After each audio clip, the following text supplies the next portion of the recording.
चर्चेला. आता विचारा. नरेंद्र मोदींच्या भीतीमुळे प्रवचनांना आले. सर, काल मुख्यमंत्री देवेंद्र फडणवीस रात्री उशिरा दिल्लीमध्ये आलेले होते. त्यांनी केंद्रीय गृहमंत्री अमित शहा यांची भेट घेतली.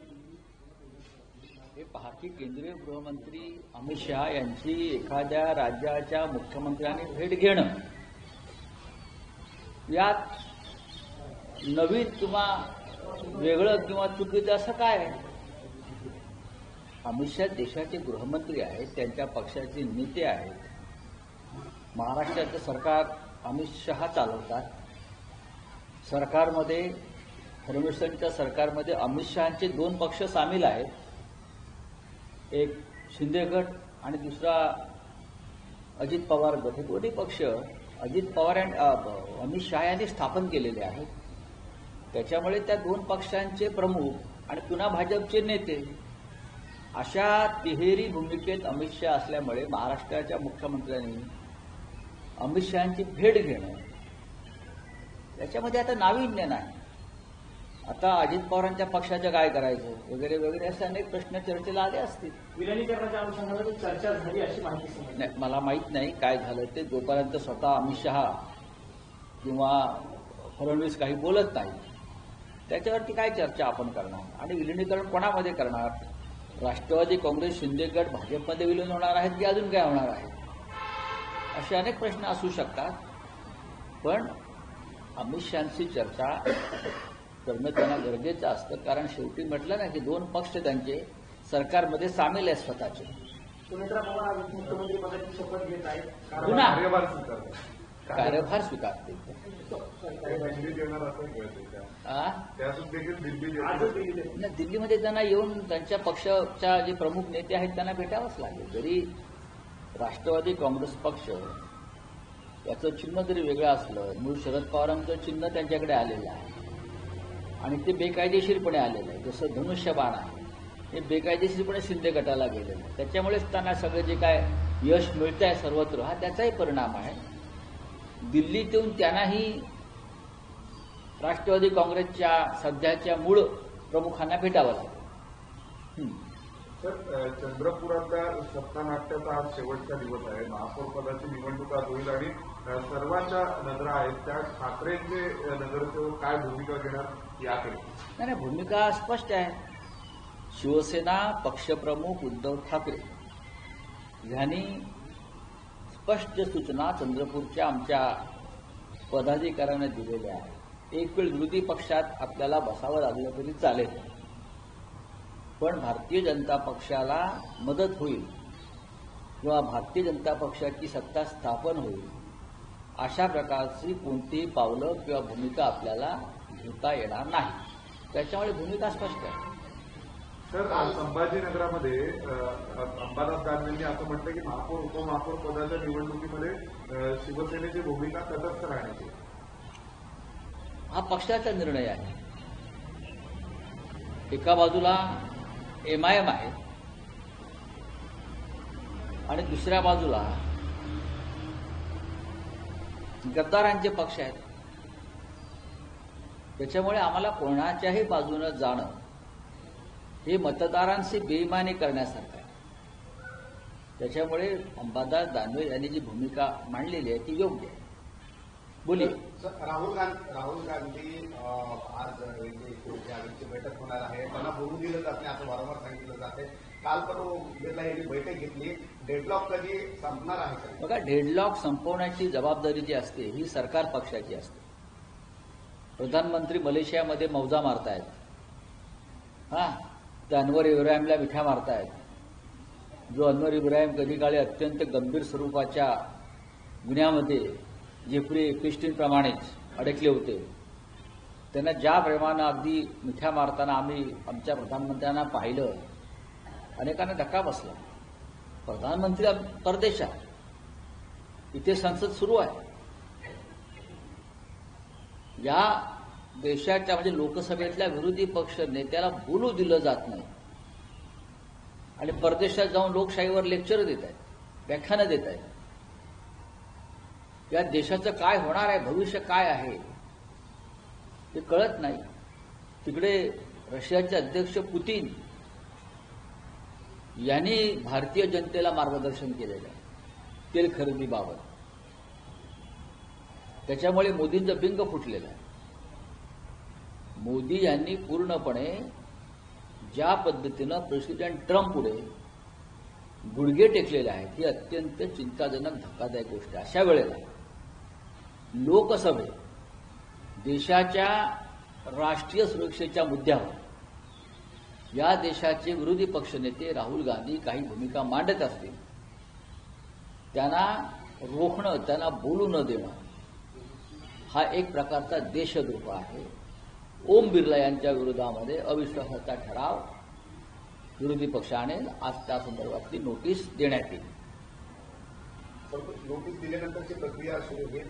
अविश्वास ठराव सत्ताधारी पण म्हणतात की अविश्वास ठराव आणतात, परंतु ओम बिर्ला हे नियमानुसार संपूर्ण कारवाई करत असतात. भारतीय जनता पक्षाचा आणि नियमांचा आणि कायद्याचा काहीही संबंध नाही. भारतीय जनता पक्ष हा हुकुमशाही पद्धतीनं चालणारा आणि चालवला गेलेला पक्ष आहे. भारतीय जनता पक्षाच्या टाचेखाली या देशाचं सुप्रीम कोर्ट, हायकोर्ट, निवडणूक आयोग सर्व संविधानिक संस्था आहेत. कोणालाही काम करू दिलं जात नाही. हुकुमशाही पद्धतीनं अमित शहा आणि नरेंद्र मोदी काम करतात. नियम, कायदा, संविधान याची कोणतीही चाल या सरकारला मला दिसत नाही. राहुल गांधी म्हणाले काल ज्यावेळेस त्यांनी लोकसभा अध्यक्षांसोबत चर्चा केली त्यावेळेस त्यांनी कॉपरेशनची भूमिका दाखवली होती. बघा, आम्ही जेव्हा सकाळी बैठक झाली खरगे साहेबांच्या कार्यालयामध्ये तेव्हा ही भूमिका आम्ही घेतली राहुल गांधीने की आपण आपल्याकडून सहकार्याचा हात पुढे करू. जनतेपर्यंत आम्हाला संदेश द्यायचा आहे की आम्हाला सभागृह चालवायचं आहे, आम्हाला लोकसभा चालवायची आहे, अर्थसंकल्पावरती आम्हाला चर्चेत सहभागी व्हायचं आहे. ही भूमिका राहुल गांधींनी घेतल्यावर ते ओम बिर्ला लोकसभा अध्यक्षांना भेटायला गेले सर्व पक्षांच्या खासदारांसह. पण ओम बिर्ला यांच्यावरती मोदी आणि शहांचा प्रचंड दबाव हे त्यांच्या चेहऱ्यावर आणि त्यांच्या बॉडी लँग्वेजवरून स्पष्ट दिसत आहे. त्याच्यामुळे त्यांनी कोणतंही सहकार्य स्वीकारलं नाही. मनोज नरवणेचं जे पुस्तक आहे त्यावर प्रकाशनाचं कालच गुन्हा दाखल करण्यात आलेलं आहे आणि गुन्हा दाखल करण्यात आला. त्यांनी सांगितलं की हे आम्ही पुस्तक प्रकाशितच केलं नाही असं प्रकाशकाचं म्हणणं आहे. तो पुस्तक प्रकाशित जरी केलं नसेल तरी पुस्तकाची पायरसीचे प्रकार खूप आहेत मोदींच्या काळामध्ये. प्रत्येक गोष्टीची ते पायरसी आहे. जर राजकीय पक्षांची पायरसी होते, राष्ट्रवादी काँग्रेस, शरद पवार आणि शिवसेना उद्धव ठाकरे या दोन्ही पक्षाची पायरसी कोणी केली? मोदी आणि शहानेच केली ना. ही पायरसी आहे. शिंदेकडला जो पक्ष आहे शिवसेना किंवा अजितदादांकडे जो पक्ष होता राष्ट्रवादी काँग्रेस, ती मूळ पक्ष नाही, ती पायरसी आहे. त्याच्यामुळे पायरसीवरती कोणी बोलू नये. लोकसभा अध्यक्षांनी विधानसभेची सभापती आणि विधान परिषदेची सभापती यांचे अधिकार निश्चित करण्यासाठी एक कमिटी स्थापन केलेली आहे आणि त्या कमिटीचं अध्यक्षपद हे राहुल नार्वेकरांकडे होते. सत्यानाश. सबका विकास, सबका सत्यानाश. ज्या राहुल नार्वेकरांनी आपल्या मर्यादांचा भंग करून शिवसेना आणि राष्ट्रवादी काँग्रेसच्या फुटीवर शिक्कामोर्तब केलं, पक्षांतरमधली कायद्याच्या धज्जिया उडवल्या, त्यांच्याकडे हे दिलं असेल तर डाकू मानसिंगकडे कायदा आणि सुव्यवस्था दिल्यासारखं आहे या देशात. तर बोलिए क्या है, विरोध करणार बोलिए क्या है, क्या हिंदी में बोलिए. आज की मीटिंग होगी क्या और स्पीकर पर नो कॉन्फिडेंस मोशन में क्योंकि अभी हम सभी दल, अपोजिशन के सभी लीडर्स मल्लिकार्जुन खड़गे जी के चेंबर में मिलेंगे. वहां राहुल जी भी रहेंगे.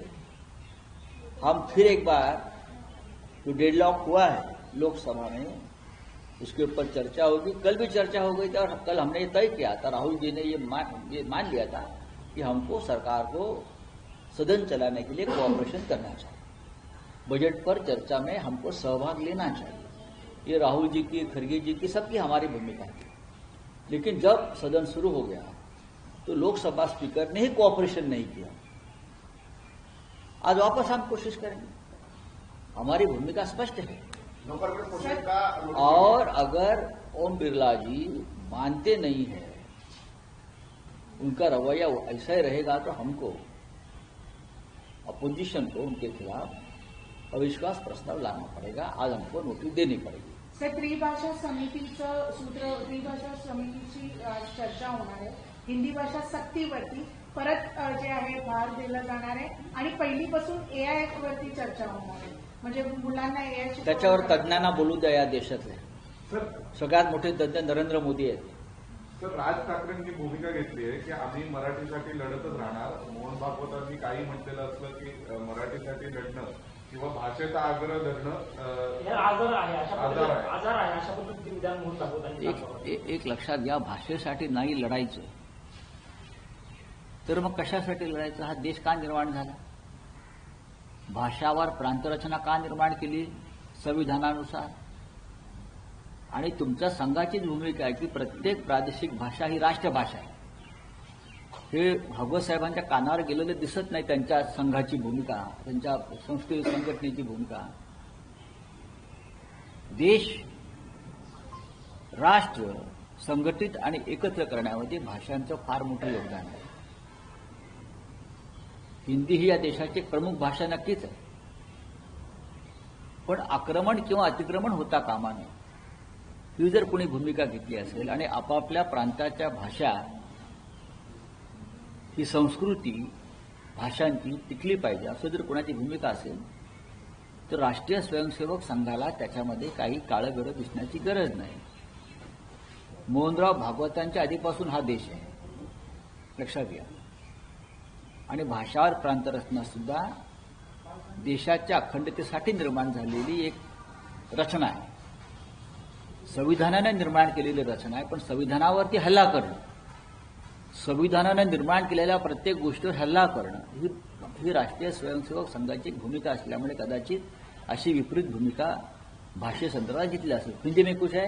Yes sir. बोलिए। सर, नरबड़ी वाली किताब को लेकर FIR दर्ज हुई है। राहुल गांधी जो किताब दिखाते थे लीक हो गई, ऐसा आरोप है। देखिए, हमारे देश में सभी चीजों की पायरेसी होती है पॉलिटिक्स में। आपने देखा होगा कि शिवसेना की एक पायरेसी है, बीजेपी ने बनाई पायरेसी। शिवसेना, ओरिजिनल शिवसेना अलग है, लेकिन एक पायरेसी है शिंदे के पास।